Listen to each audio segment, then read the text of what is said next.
a good way to start with the metta practice is because a lot of people, modern people, tend to be very judgmental of their own efforts.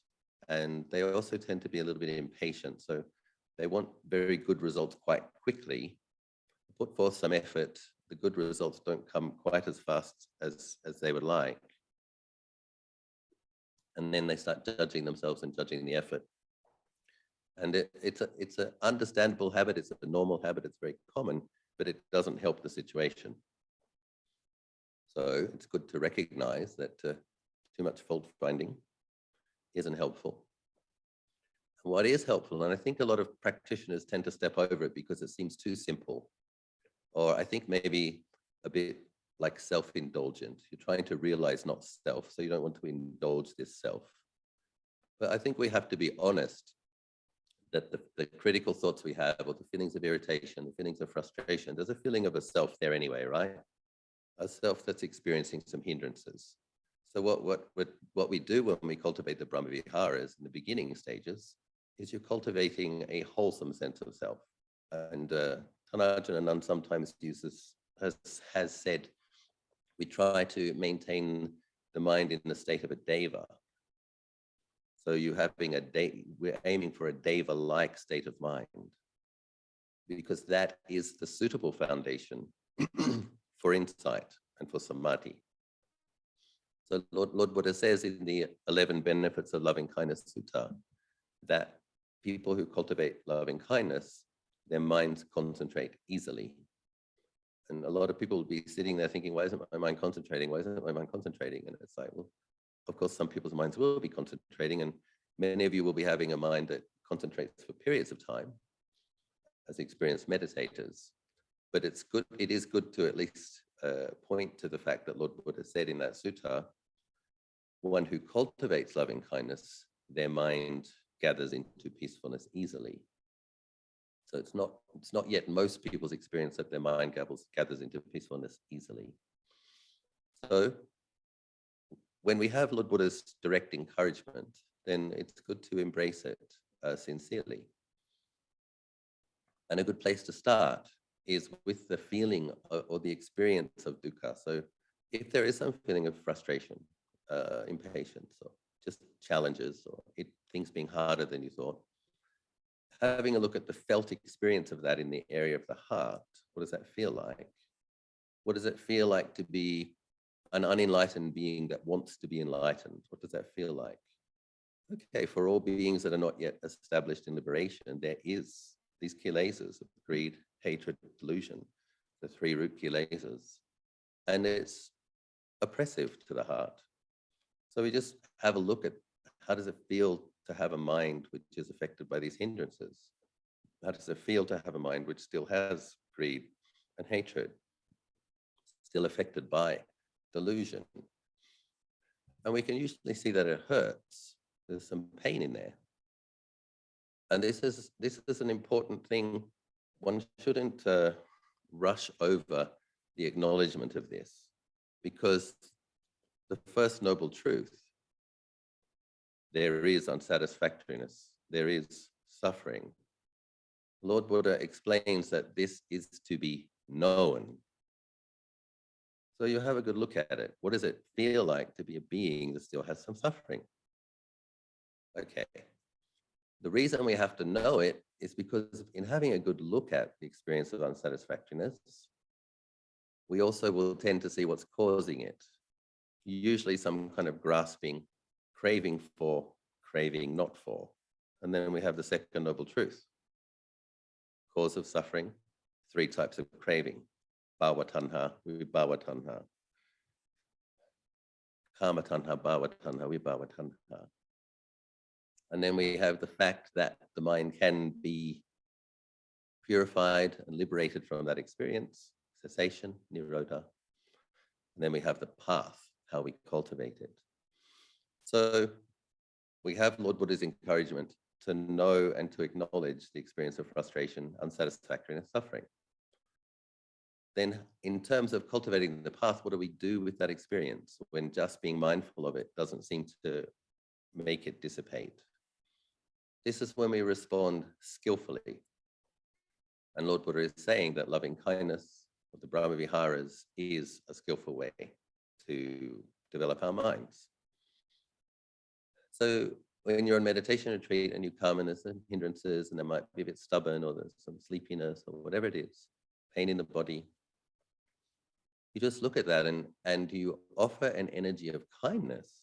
So, oh, look at, just as you would offer an energy of kindness to your friends, your close friends or your close relatives, people you care for, you offer that very same attitude, that gently smiling, encouraging, not judging, being a supportive friend. So you want to offer that energy to your body and mind and your practice. We do this in conjunction with the breath. So we can do anapanasati, mindfulness of in and out breathing, with the Buddho, breathing in Bud, breathing out Do, reminding ourselves to cultivate wakefulness, clarity. But we can also then cultivate the Brahma Viharas with the breath as well. Breathing in, may I be well. Breathing out, may I be happy. The thing is, the words are just there to remind you that you're trying to do metta.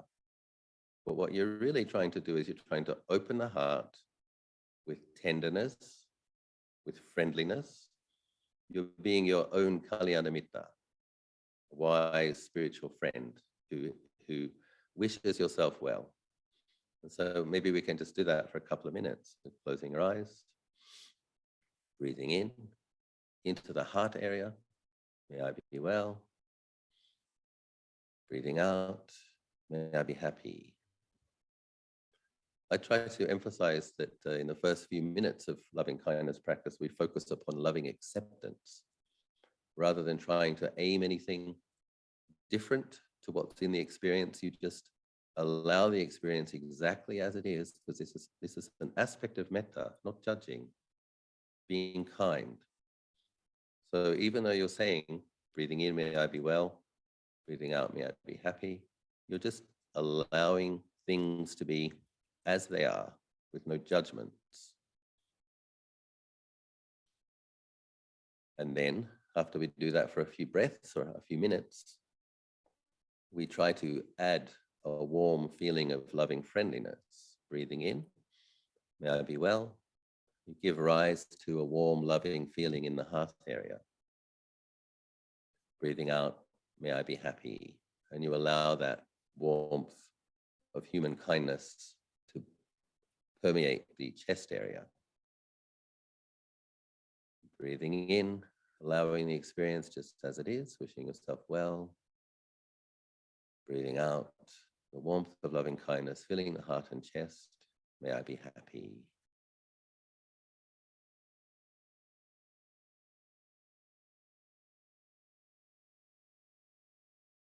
When I was at Wat Marp Jan many years ago, my second pansa, I was struggling a bit. On one level, I was very inspired, living with a wonderful teacher, and felt very grateful to have a lot of time to practice.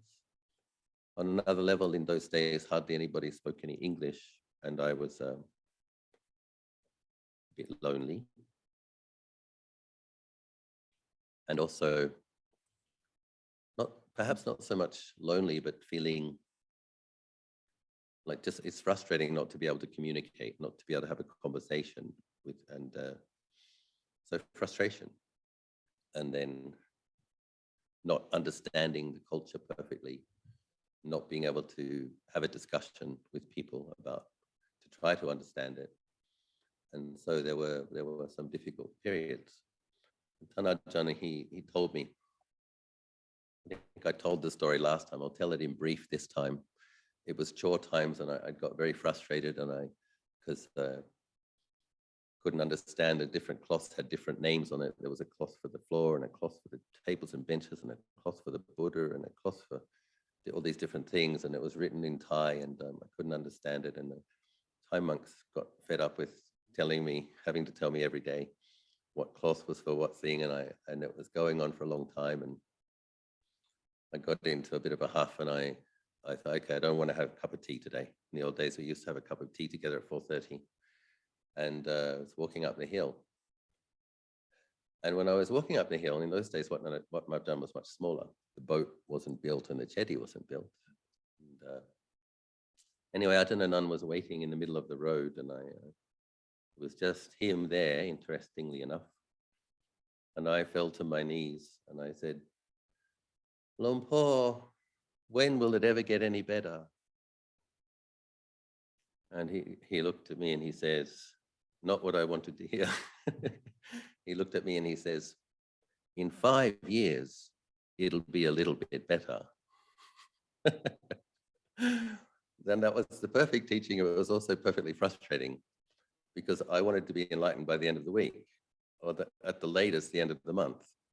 And so Tanaja was saying, 5 years, little bit better. And I'm like, no, wrong answer. But then he says to me, Ajahn, what you're experiencing, because part of the frustration was that for periods of mine would get very peaceful, and there were some special experiences. I'd get very inspired. So then I'd keep up a high level of effort, but then the mind would get brittle and feel too forced and then get grumpy. And Ajahn Nun explained to me, he says, you're actually trying too hard. And it's like there's this bucket of water and there's this dirt and this silt at the bottom of the water, and you're hitting it with a stick. And when you hit it with a stick, it causes this mud and this silt to come up and it makes the water murky. He says, you have to stop trying so hard. But the thing about trying that hard is it was getting some good results sometimes. Some nice samadhi, some nice visions, some interesting dreams, etc. But Tanajan said, what you need to do is practice loving kindness for the first 5 to 10 minutes of every meditation sit, especially for yourself first. And then interestingly enough, he said, then spread metta to your teachers. The reason I say interesting is because they didn't really need it. My teachers were established on the other shore. They had access to jhana samadhi on one in-breath, whatever. They didn't need my metta, struggling young monk. But you can see why it's like a tuning fork. You're trying to learn how to play an instrument. And so when you think of the teacher who you love, who has a lot of metta, your mind inclines to having more metta. The Dhammapada says the mind becomes like what it attends to. The mind becomes like what it thinks of. So you spread loving kindness to yourself, then you think of your teachers, your favorite teachers, and you wholeheartedly, sincerely spread loving kindness to them, and then you spread a bit more loving kindness to yourself. And then you move on. You do have to move on from that stage, but you can't skip over that stage. It's absolutely fundamentally important that you have to have loving kindness in the middle of your mind-body phenomenon. If you don't have it there, how are you going to radiate it out to all beings, or even a few beings? You have to be able to hold it in your heart. So you shouldn't think it's self-indulgent or vain. You should understand it as an absolute necessary stage that we all have to cultivate.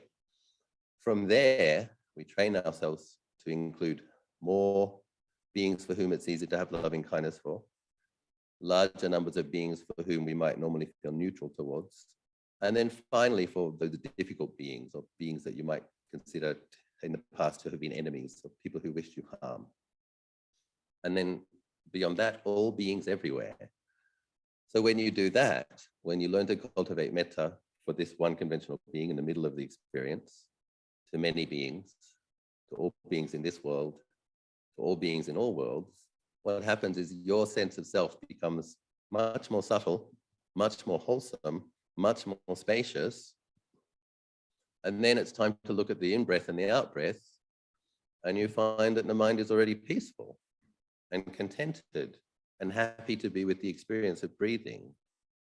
So this is a truly, truly valuable practice in that it does make that contraction, that habitual contraction of liking and disliking, it expands it and makes it more spacious. It makes the mind more capable of reflecting. And then the other good news is it does produce vast amounts of merit. Lord Buddha, in the suttas, he explains that there was one life where he spent, I think it was 7 years,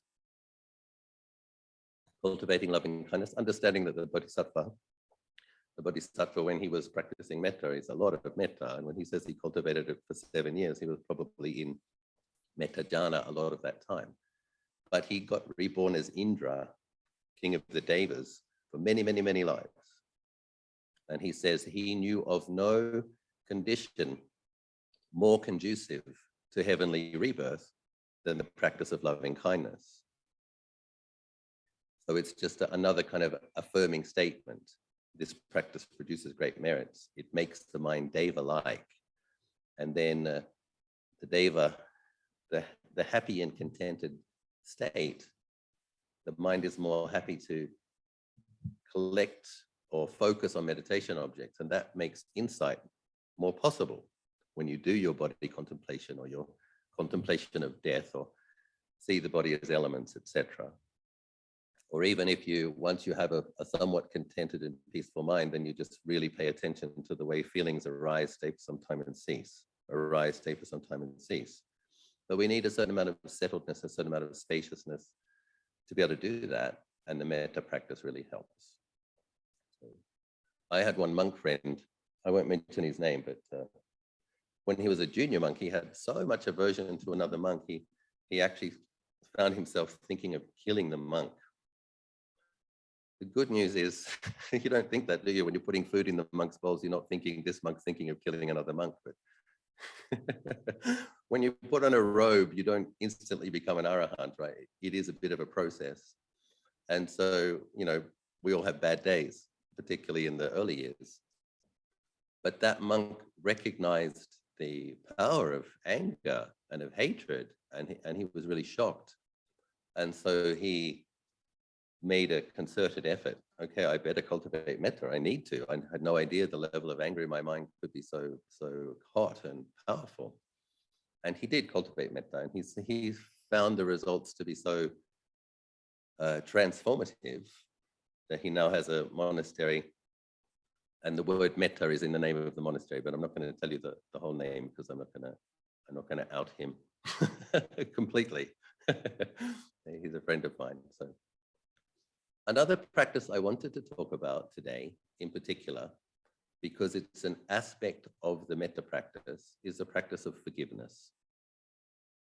So we practice materially giving, that's dana, giving of material things. We also practice giving of our time and talent sometimes, offering service. And Lord Buddha explains that a higher level of dana is the giving of fearlessness, the offering of fearlessness, abhaya dana.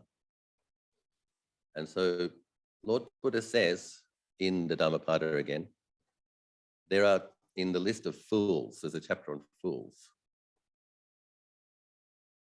He says there are two types of fools. One who does something wrong and doesn't ask for forgiveness. The other, when somebody did something wrong to them and asked forgiveness, doesn't give the person forgiveness. These two people are fools, they are, said the Buddha. That's an interesting thing to consider. What is occurring when we need to forgive? What has occurred, right? So according to conventional reality, there is skillful, there is unskillful. There's right, there's wrong. There is pleasant behavior, admirable behavior, praiseworthy behavior, and there's bad behavior. Nobody's saying that the forgiveness practice changes that. Conventional reality is conventional reality. But when somebody does something that hurts your feelings or is not in accordance with your preference of what you would have preferred to experience, there is some feeling of disappointment, and then some feeling of anger. And then often, if we don't forgive, that becomes an experience of grudge holding. And so there's another list. I'll keep referring to these, my favorite list of dhammas. One is the 16 upakilesa. What's an upakilesa? The main dark negative qualities that darken beings' minds. I won't go through all 16 of them, but I'll mention a few. Anger is one of them. Grudge is another. And another one is then wanting to take revenge. So can be problematic if we don't have enough mindfulness to stop this process in the mind. Hurt, angry, holding a grudge, thinking of revenge. three of the horrible, negative, dark qualities that darken and burden the mind. We don't want to make any more karma with these. So it's really helpful that Lord Buddha explains to us, this is a negative quality. This darkens beings' minds. We want bright minds because we're practicing dana, sila, and bhavana, mental cultivation. We are in the process of purifying our minds. So once we know that a quality is dark, we try not to cultivate it. And this is where the practice of forgiveness is so helpful. And a lot of these practices are interrelated. People who are generous materially, able to give away a percentage of their things, nice things, give away some of their time, give away a percentage of their income. Often those people, when they come to meditate, they're able to give up hindrances in the mind more easily, and they're able to forgive people more easily as well, because the mind has already been brightened to some degree through being generous, through having merit. So that brightness can then be applied. And also the mind knows the joy of relinquishment. So when you see the mind's experiencing a hindrance and you want to let it go, and you're able to, by giving the attention to the meditation object in a consistent way, then the mind experiences the relief and the release of dropping the hindrances. Similarly, with when people hurt us or disappoint us, when we are able to forgive, there's a wonderful sense of lightness that comes from not holding the grudge. And it's as we were saying, it's a light, bright, contented mind, which is more able to settle into collected states and more likely to experience insight. Of course, it's a training, just as the metta,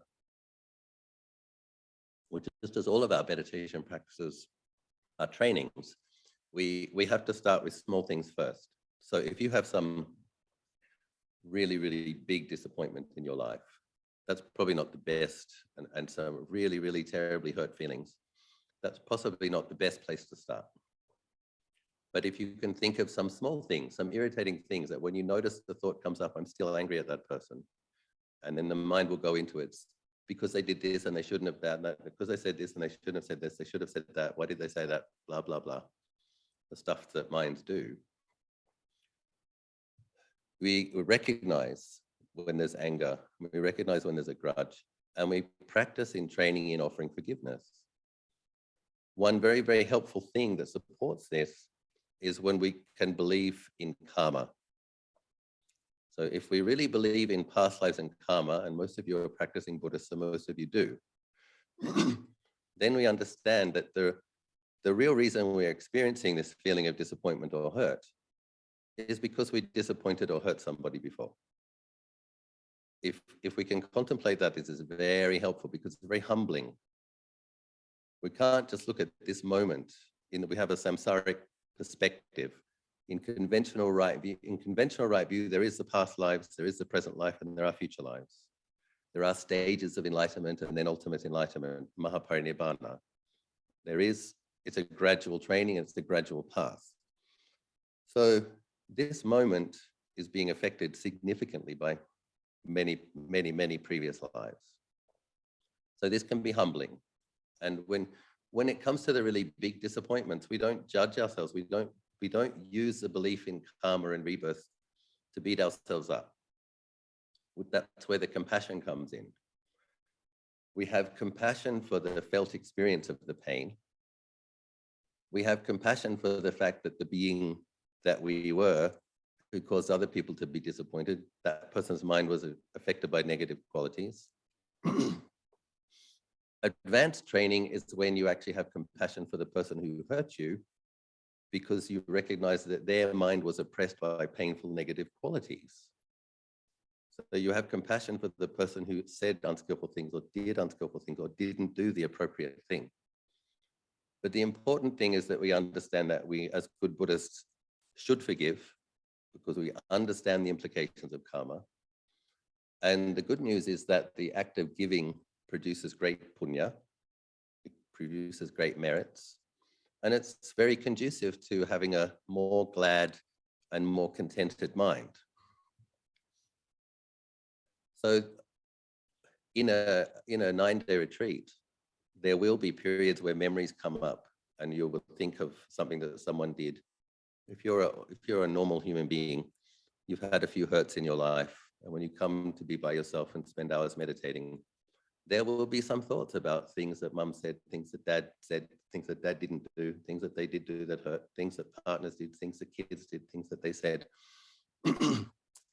We're all sensitive beings who have the experience of having hurt feelings.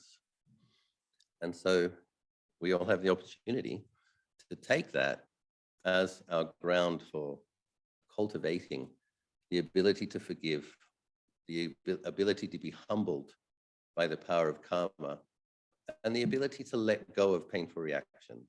We're working in the aversion and irritation spectrum of the 3 root kilesas here. So in practicing forgiveness, you're weakening the tendency to anger and aversion. And a metta practice also weakens it because you're cultivating something else instead. And these practices support one another.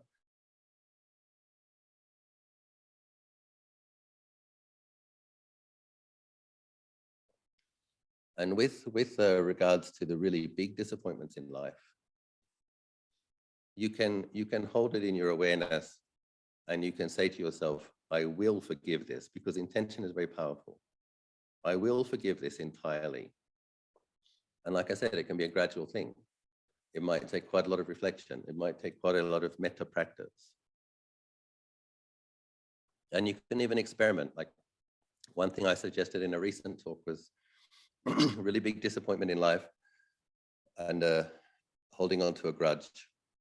You can kind of have a conversation with that grudge and say, okay, I forgive this person 20%.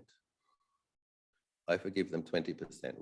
Why 20%? It's like you've got a fist, right? Angry fist holding on. Okay, you release one finger. I'm holding onto this grudge with just my thumb and my 3 fingers now. I've begun to let it go. I'm not holding onto it so tightly.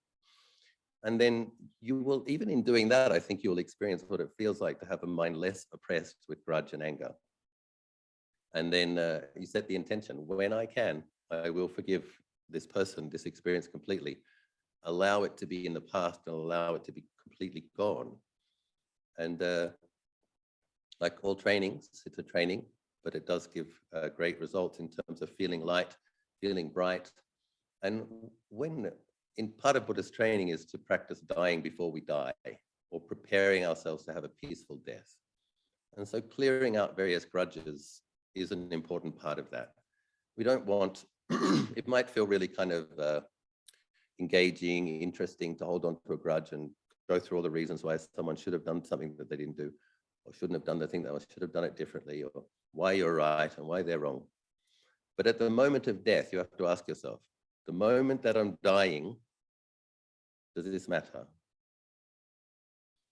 And you can also ask yourself, if you died right now, where do you think you'll be born? Kind of like, I'm right, you're wrong, should have done this, should have done this, like dogs barking, isn't it? Or holding onto a bone, fighting over a bone.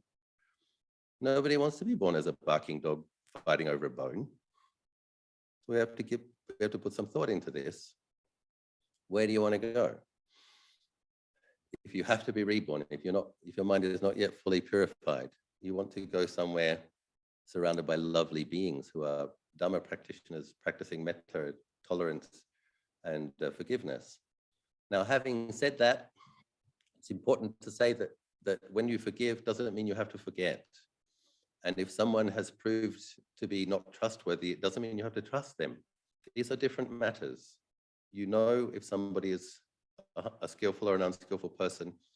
You know if a situation is harmful or helpful. You have healthy boundaries. That's your metta practice for yourself and for the other person. Don't let them make bad karma unnecessarily. But the issue of trust and the issue of forgiveness are completely different. You can completely forgive somebody while still not trusting them. But you don't project onto them that they'll never be trustworthy. You understand that all conditions change. In the future, that person may become an arahant, a bodhisattva, a Buddha, a great teacher. They're currently manifesting in a form that isn't utterly trustworthy. but that might change. Another important part of forgiveness practice, of course, is forgiving oneself. So many people hold grudges against themselves. And this is one area where the metta practice is very important. We all make mistakes, and sometimes the really good people beat themselves up even more because we have high standards, and we know how well we want to do. We know what a lovely being we want to be. We want to be enlightened. You want to be a Buddha. You don't want to be a petty, and you don't want to be lazy. And you don't want to break your promises to yourselves. But what happens when you do?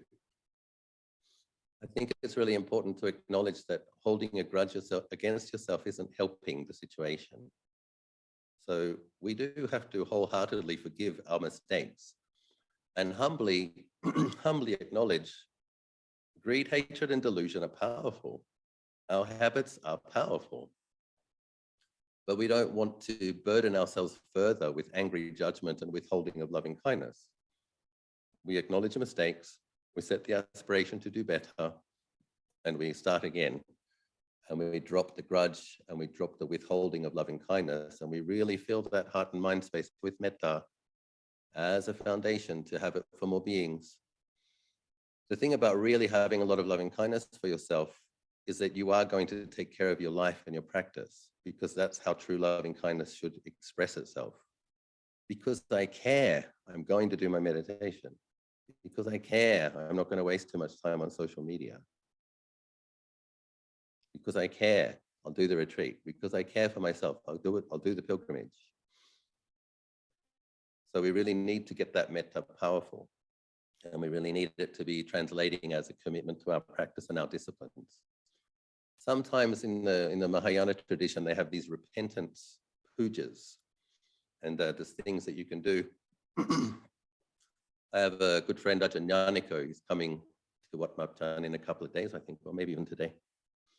And he's going to be doing 10,000 full-length prostrations in the Tibetan style in Bodh Gaya next month. Part of it is to express his love, respect, gratitude to the Buddha. And part of it is a little bit of an acknowledgement that when we were practicing in Bodh Gaya a few years ago, I sat for meditation for 3,000 hours under the Bodhi tree. I asked Ajahn Yaniko to please sit the last 1,000 of those 3,000 hours with me, which he did do. I was very grateful to have a friend. And we made these great pledges, like we were going to try to do sitting 4 or 5 hours of meditation a day, every day. And then, of course, we're not able to do that every day. So what do? It's a bit tricky. We have to make these aspirations to lift our game to do more. But then what happens when you don't keep your promise? And you've made the promise to the Buddha. So one of the things you can't just say, okay, well, I forgive myself, but it's irritating. It impinges on consciousness. I really wish I'd kept that, kept it on many, many days, but not every day. And so one of the things you can do is you do some kind of gesture of repentance. Again, it's not self-flagellation, it's not whipping. It's just doing, it's not whipping your own back. It's just doing something, acknowledging, okay, I'm going to make a gesture of making up for it by doing something very sincerely for a period of time. And that can be a process of forgiving yourself and a process of training oneself to make more effort and to keep one's commitments. So I've probably said enough. I think I did say that I was going to be willing to take a question or two. I do hope something that I said about loving kindness and forgiveness, weakening and uprooting dark qualities and training in establishing bright qualities of mind have been helpful to some of you. I rejoice in your practice, and I hope you get great results in the present, future, in your path to liberation. May you be well, may you be happy, may you be free from suffering. When you teach about the metta, I just want to know how far should we go? Is it like we keep repeating this metta, keep radiating out the metta to ourselves, to our relatives, to the teachers, to the beings, to the relative disease as well, and then keep repeating until we achieve the concentration? Or is it, what should we do? I mean, the steps. Yes, good question. So it starts as thoughts and intentions it becomes a pleasant mind state. And at a certain point, if we're doing it correctly, loving kindness becomes the actual object in the mind as a form of samadhi. And that's very wholesome. So you do it, and in my experience, you do it for a while, and then there may be this feeling of there is metta present in the mind, and the mind is radiating metta, and you just allow that to occur. And then it might happen that that feeling of metta in the mind diminishes a little, and some distracted thinking begins to come back, and you can pick it up again and go further. So you establish metta in the mind, radiating metta, and then the words fall away. So if you can do it to that point where the loving kindness is the object of the mind, and there's just metta, not much of a feeling of self or others, that's very good practice. And but the setting the intention and doing the practice will take the mind to that space. And then for many people, it'll come down again, more ordinary, and then you can go teachers, loved ones, neutral beings, again, take it a bit further. Yeah. At least that's how it works for me. I have got one question. Yes. I know I hear always about metta and loving kindness. My question is, when your mind is not pure, how effective is that loving kindness to others?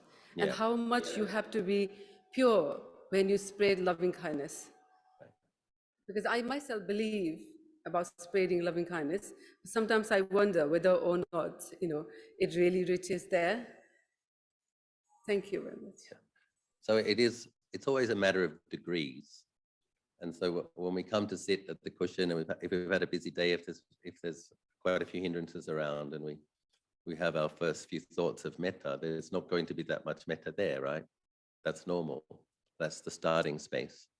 But one thing Luang Por Liam sometimes says, which I really like this quote: purity is born from impurity. It's the bodhisattva that became the Buddha, before he was a bodhisattva, was an ordinary being with all of the kilesas that we have, maybe even more, way, way, way, way back when. And so we start where we start. But if even setting the intention to genuinely cultivate loving kindness is already creating merit and is already laying new habits, and you can kind of feel, like, I don't know what your experience is, but if you're sincere and if you really try to do metta for 10 or 15 or 20 minutes, after that, some point into it, you can feel there is more metta than there was, right? You can feel there's definitely something happening. There's some positive, and then you just do it to the best of your ability. But I have heard many people telling me stories of when they were cultivating metta and their relatives did feel it and their friends did feel it. And so I do believe it's effective, at least in moments. And we start where we start and we keep going. Eventually it becomes very truly profound. I think we have more or less difficulty to create loving kindness when for myself, when I meet the difficult persons, very close to me, some of my relatives, even in my family, who try to discourage you, to make you angry. They are difficult persons, untouchable. How you can create loving kindness, even you have your genuine intention to have metta and to not, because when you have your family conflict, is good for nobody. It hurts us, it hurts the family. Yes, thanks. I think it's a difficult practice, but I think it's certainly possible. We have to train ourselves to look past appearances, looking at a person's face and looking at their body and kind of look in their heart area. And we remind ourselves that this person has the potential to be an arahant, a bodhisattva, a Buddha. And we try to focus on that. Like when I see His Holiness the Dalai Lama, I've had the good fortune of attending his teachings, I think, more than 15 times. And whenever he comes into a crowd, he just smiles at everybody with the same smile. And the reason I think he's able to smile at everybody with the same equal loving kindness and compassion is because he's seeing what he would call their Buddha potential or their Buddha nature. And that's what he's smiling at. And so we need to sometimes train in, like I was saying before, some awareness of past lives, some awareness of future lives, awareness that it's a gradual training, but also an awareness that all beings have enlightenment potential. No being is solidly, permanently dark. That's something that is obscuring them in that moment. One of the things, I attended the Dalai Lama's teachings in Bodh Gaya in December just recently. And he said, one of the things he said during his teachings was, when a person is very affected by negativity, he instantly has more compassion for them because he sees that they're suffering more. And so this is this thing about training and recollecting your potential, others' potential, training and having compassion, seeing that a negative person is suffering in that moment. But the tendency tends to be like what they're saying and how that makes me feel. When we cultivate more metta, we understand that when they're saying the negative things to us, in that moment, they themselves are suffering. And we try to have compassion for that. So we have to train ourselves to keep expanding consciousness, keep expanding our view, to be less contracted. And yes, it is difficult. But when we when we do the work on the sitting cushion and we train, like Ajahn Anan said, yourself first, then your teachers, those for who it's easy to have loving kindness for, and then we move on to the more difficult ones. But if you've trained in being able to establish and then radiate loving kindness, then it does become possible. At the very least, when you're in their presence, if you have an experience of suffering, these difficult people, you radiate loving kindness to yourself through that experience. Nobody needs to know. You're sitting there and you're just saying, may I be well, may I be happy, may I be well, may I be happy. And you don't argue with them. If they're saying something unskillful and you're aware that if I get into a discussion, it's going to be contentious, you just don't do it. Noble silence, smile, breathing in, may I be well, breathing out, may I be happy. This too will pass, this too will pass. So there's various things we can do. Sometimes we have to have discussions, sometimes we have to have some conflict, but we do our best. I do believe that doing the minutes and the hours on the sitting cushions, we do bring it more and more into our life if we're consistent with it. So the metta muscles get stronger and the ability to not react becomes more normal. How can one know if one has truly sincerely forgiven ourselves? Thank you. Yeah, I think a feeling of light, bright, empty spaciousness instead of a feeling of a contracted feeling of grudge. You should be able to feel. And the thing about forgiving oneself is it's a process. So you'll forgive yourself and then it'll come back again. And you have to remind yourself, oh yeah, I forgave myself. And you forgive yourself again. It's a training. Our old habits will get triggered and our old reactions will get triggered.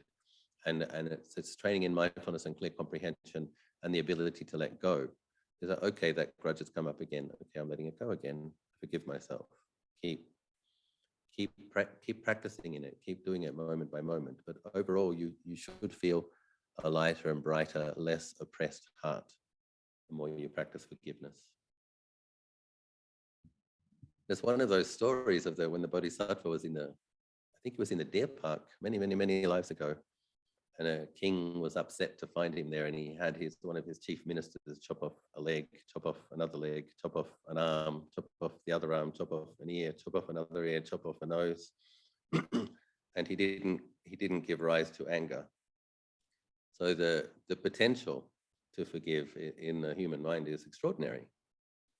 But we do have to cultivate it. Can Ajahn please elaborate more on using gesture to forgive ourselves? The last part of your Dhamma talk today. Thank you very much. Well, I think just reflecting on the fact that holding on to a grudge against yourself doesn't help the situation. You don't make a negative situation more positive by adding more negativity to it. We just need to apply the logic the mindfulness and clear comprehension. Yeah, we made a mistake, or yeah, we're disappointed with ourselves. And adding judgment, heavy judgment, aversion to this doesn't help the situation. Go and chant the Anapanasati Sutta, right? Make the sense of self less contracted. And the eyes are not self, the ears are not self, the nose are not self, the body is not self, the thoughts are not self, it's all not self. It's okay. Make it a bit more spacious. We understand that wisdom perspective, and then don't make it a self by holding on to a grudge against it. Don't affirm that it is a self that you need to aim anger towards. Contemplate the fact that ultimately it's not self. Contemplate that a negative mind state added to a negative mind state doesn't help the situation. It isn't purifying the mind. And it's a process. Like, you know, it might be the same. Okay, I forgive myself 10%. Next month, I'll forgive myself 20% more. And, you know, keep working on it. You have to, sometimes you have to wrestle with it a bit, get in there and wrestle, get a bit determined, have a firm talk with yourself. Look, you are going to have loving kindness and you are going to forgive yourself completely. Tough love. Hello, Ajahn. I have a question about generating metta for our teachers. May we include teachers who have passed away and celestial bodhisattva and Buddha? Yes. Thank you. Yes. Well, the Buddha says that his teaching is not nihilism. That beings who attain to nibanna and are established in nibanna, they didn't become nothing. So you can still radiate loving kindness to these examples of liberated beings and well-practicing beings. And yes, it's a very good thing to do. A very consciousness expanding. It's like combining metta with Buddha anussati and Deva anussati and Sangha anussati. And it's like recollecting the qualities of the Buddha and the Dharma and the Sangha at the same time. A lot of these practices have some crossover. But it's a good thing to do to get the metta really flowing. But then we do have to include the neutral beings and the difficult beings as well. Thank you. It's very easy to have metta for a being with boundless metta. But it's a good practice though. Is it okay to do metta bhavana a little while and do anapanasati for about 40 to 45 minutes and then finish with Buddha anussati bhavana? Sounds fine. That sounds fine to me. Do the metta practice, make the mind glad. Do the anapanasati practice, make the mind peaceful. Incline the mind to peacefulness, and then really recollect those qualities of Buddha, deepening your faith, deepening your sense of refuge. All sounds good to me. Sadhu. I feel angry with myself when I don't have enough time to cultivate. Example, sitting or attending Dhamma talks. I know that my current role is a wife and mother, but attending Dhamma talks is respite care for myself. This is unwholesome. How can I overcome this? Yeah, it is difficult. I empathize. And yet a tough love time, okay? Tough love. Well, this person wants some tough love. So we all waste time. We all do. So when you look at your day, if you can't attend the talk as it's occurring, you can often attend the recorded talk a little while afterwards. We need to look at how much time is spent on media, how much time is spent on social media, how much time is spent in front of the TV, watching DVDs, playing computer games, whatever it is. I know mums and wives cooking, shopping, there's a lot of other stuff happening, but in general, there will be a period of time in most days where you might just call it relaxing. It's true, we're relaxing, but there may be a time that could be better spent chanting and meditating or listening to that Dhamma talk that you weren't able to attend live. And most of us, if we're truthful, will find that we're wasting some time. Oftentimes, it may be the case that forcing yourself to go to bed earlier can be very helpful, and then getting up earlier, before the kids wake up, before the husband wakes up. Just make sure you get to bed earlier, get up earlier, have your chanting and have your meditation before you have to start preparing meals and things like that. There usually is a way if we have enough ruthless determination. So Or loving kindness inspired determination. That's the focus of today's talk. Put our hands together in Angeline, and thank you very much for an inspiring and wonderful and powerful talk today. I'm My quite sure it's pleasure. very beneficial to many of us. Okay, put our hands in Angeline, please. Yeah.